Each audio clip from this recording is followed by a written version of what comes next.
السلام علیکم ورحمۃ اللہ وبرکاتہ۔ محترم ناظرین، امید کرتا ہوں اللہ تبارک و تعالیٰ کی ذات سے، اللہ تبارک و تعالیٰ کے فضل و کرم سے تمام ناظرین خیر و عافیت سے ہوں گے، اور دعا کرتا ہوں اللہ تبارک و تعالیٰ سے کہ تمام ناظرین کو اللہ تبارک و تعالیٰ تمام بلا و مصیبت، پریشانی، الجھن سے محفوظ فرمائے۔ محترم ناظرین، آج کی اس ویڈیو کے اندر ہر انسان کی ایک سوچ اور فکر رہتی ہے۔ ہر انسان یہ چاہتا ہے کہ میں کامیاب ہو جاؤں، ہر میدان کے اندر میں کامیاب ہو جاؤں، چاہے وہ کسی لائن سے بھی ہو۔ اسٹوڈنٹس، پڑھنے والے سوچتے ہیں کہ میں امتحان میں کامیاب ہو جاؤں، میرا ہر رزلٹ کامیاب ہو جائے، چاہے وہ کوئی سا بھی کام ہو۔ ہر انسان کی یہی خواہش اور تمنا ہوتی ہے کہ میں اپنے کام میں کامیاب ہو جاؤں۔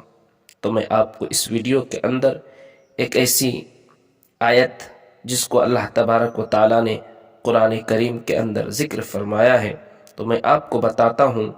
آپ چاہتے ہیں کہ میں ہر میدان میں کامیاب ہو جاؤں، تو اللہ تبارک و تعالیٰ نے قرآن کریم کے سورہ انفال کی یہ آیت ہے۔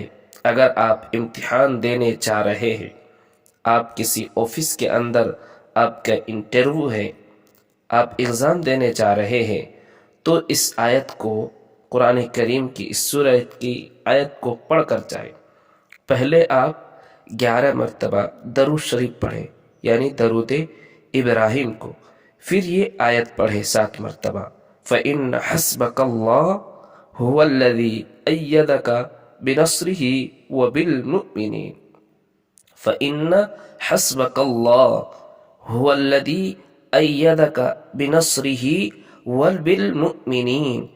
اس آیت کو 7 مرتبہ پڑھے، اس کے بعد پھر درود ابراہیم کو 11 مرتبہ پڑھے۔ انشاءاللہ آپ ضرور ضرور کامیاب ہوں گے۔ اس قرآن کریم کی آیت کو 7 مرتبہ پڑھے، اس سے پہلے درود ابراہیم کو پڑھے، پھر اس آیت کو پڑھے، پھر لاسٹ میں 11 مرتبہ درود ابراہیم کو پڑھ کر جائے۔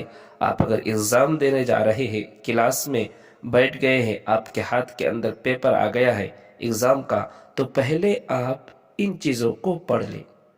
درود شریف 11 مرتبہ اور 7 مرتبہ اس آیت کو، پھر لاسٹ میں درود شریف پڑھ لو۔ انشاءاللہ اگر کوئی چیز آپ بھول بھی گئے ہیں، تو اس پڑھنے کی وجہ سے اللہ کے فضل و کرم سے وہ چیز یاد آ جائیں گی، اور آپ ہر میدان میں، ہر امتحان میں کامیاب ہو جائیں گے۔